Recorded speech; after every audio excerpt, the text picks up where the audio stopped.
Thanks, Brad. Roku reported quarterly revenue of 320 million. The company also saw strong user growth, adding 2.9 million active accounts in Q1 to reach 39.8 million total accounts.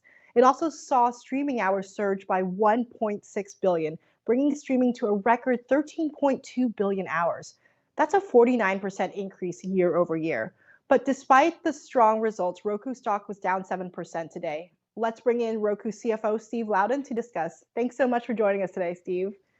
So Thanks for having Roku me on the beat show. so Roku beat revenue expectations, but you guys warned about decreased ad spend in 2020 due to the coronavirus. How much do you expect it to affect the company? Well, I mean, there's certainly a significant health and economic crisis that we're living through right now.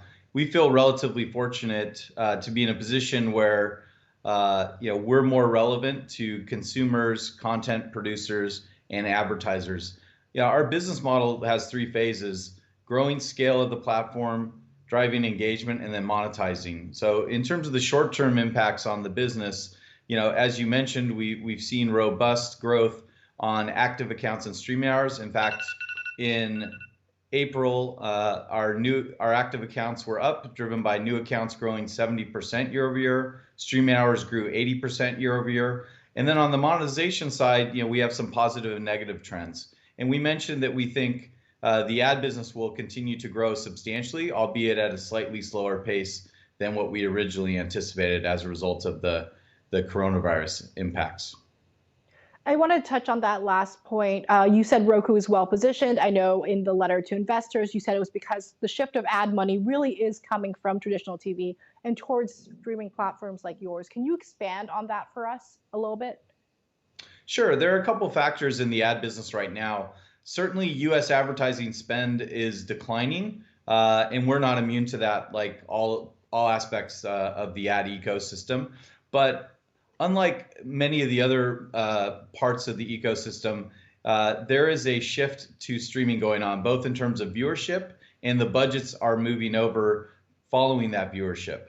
And in terms of what we see is we do see some advertisers that have money that is freed up now that live sport and other entertainment events have been canceled, like the Olympics or the NBA playoffs.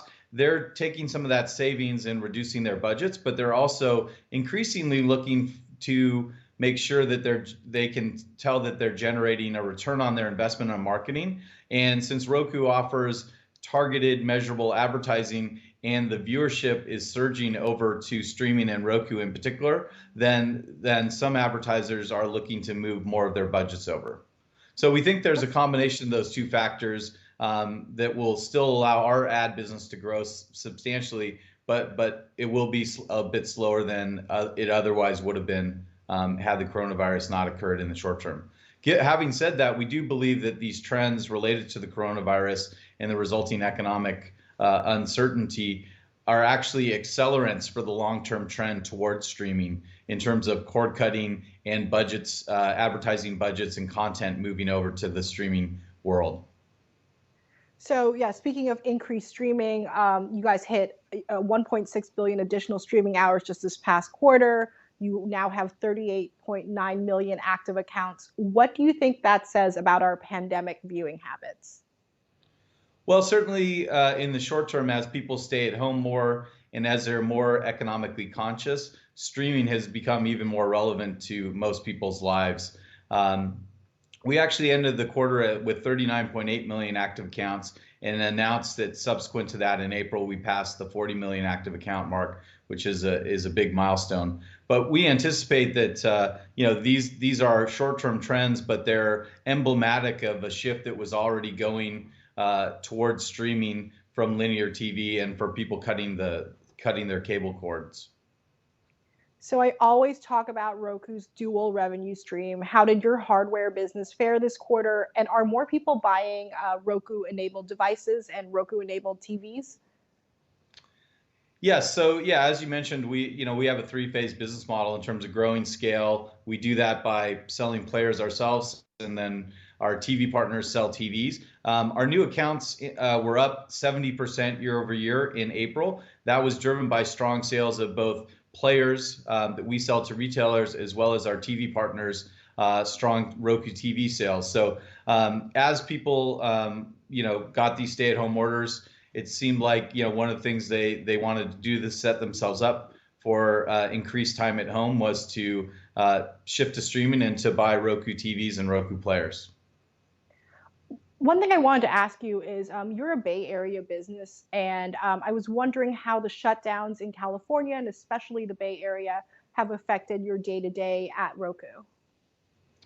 Yeah, certainly, like a lot of companies based in Silicon Valley, the stay-at-home orders definitely changed the way we've operated. I've been very impressed with our workforce. We've moved over to largely remote work, not just in California, but across the globe. And really kudos to our employees who are great problem solvers with a bias to action. And we've been able to transition to remote work relatively smoothly.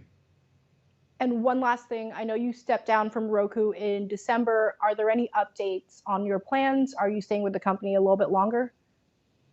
Yeah, as I've mentioned before, I'm committed to staying with the company until we find a successor and I can help ensure a smooth transition. That CFO search is ongoing, but as you mentioned, may take a little while longer, and that's absolutely fine. I'm committed to being here as long as I'm helpful until we find somebody strong who can replace me. Well, thanks so much, Roku CFO Steve Louden, and back to you, Brad.